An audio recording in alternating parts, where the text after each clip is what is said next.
Everyone, आप सभी का हमारे यूट्यूब चैनल कंचन एजुकेशन में एक बार फिर से स्वागत है। तो आज के वीडियो में बात करेंगे बेसिक कॉन्सेप्ट की, वो है एसोसिएशन। तो जानेंगे कि एसोसिएशन का अर्थ एवं परिभाषाएं क्या है, यानी कि समिति क्या है, समिति का अर्थ क्या है और उसकी परिभाषाएं क्या है। तो इसके बारे में आज हम जानेंगे और इसकी चर्चा हम विस्तार पूर्वक करेंगे।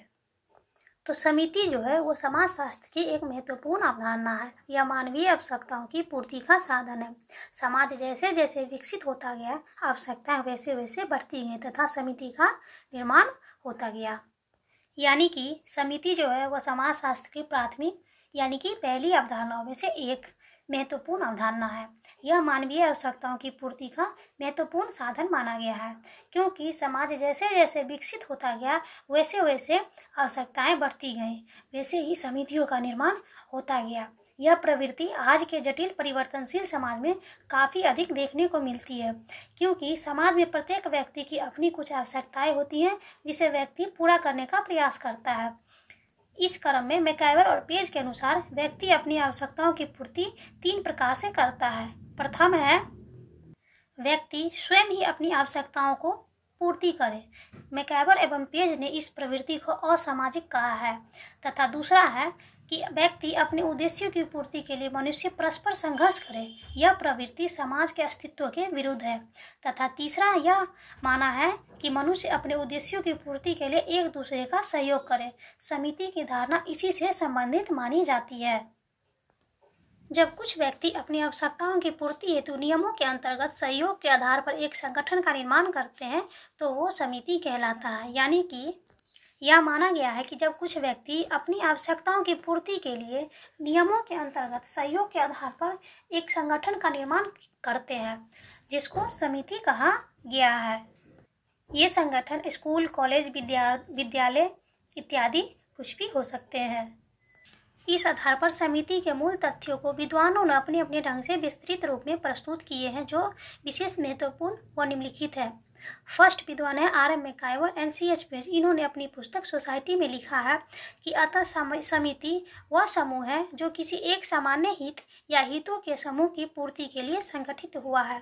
यानी कि इन्होंने समिति को वह समूह माना है जो किसी एक सामान्य हित या हितों की पूर्ति के लिए संगठित हुआ है, जिसको इन्होंने समिति माना है। मैकाइवर एवं पेज की परिभाषा से स्पष्ट होता है कि समिति एक समूह है।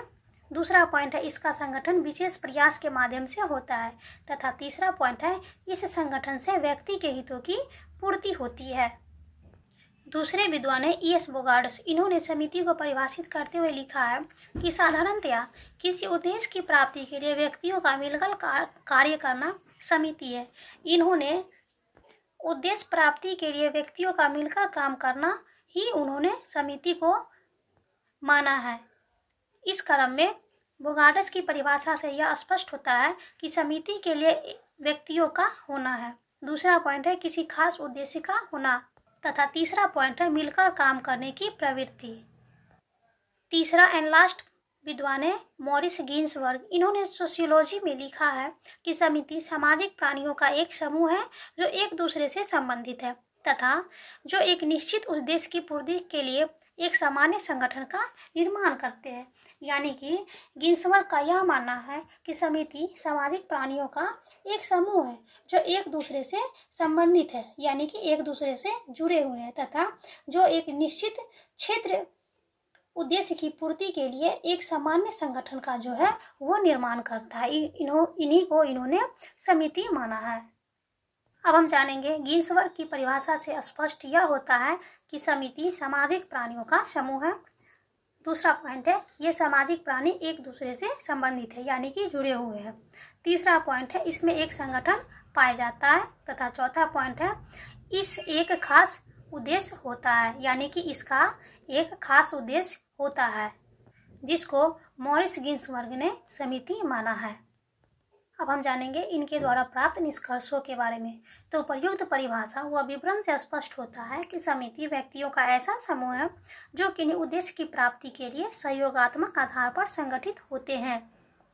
गिलिन एंड गिलिन ने समिति के संबंध में आवश्यक तत्वों का उल्लेख किए हैं। समाज स्वीकृत कार्य प्रणाली का होना, उदाहरण स्वरूप परिवार, स्कूल, कॉलेज, विद्यालय, राजनीतिक दल इत्यादि। यानी कि समिति जो है वो व्यक्तियों का एक ऐसा समूह है जो किसी खास उद्देश्य की प्राप्ति के लिए सहयोगात्मक आधार पर संगठित होते हैं। इसी आधार पर गिलिन एंड गिलिट ने समिति के संबंध में आवश्यक तत्वों का उल्लेख किए हैं। वो है समाज जो है वे स्वीकृत कार्य प्रणाली है।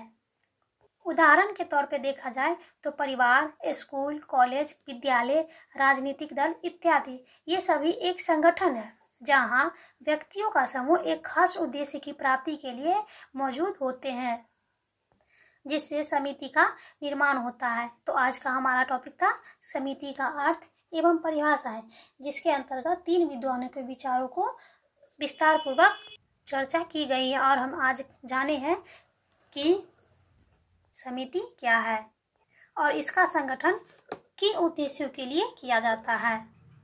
So thanks. वीडियो अच्छी लगी तो like, share, comments and subscribe जरूर करें।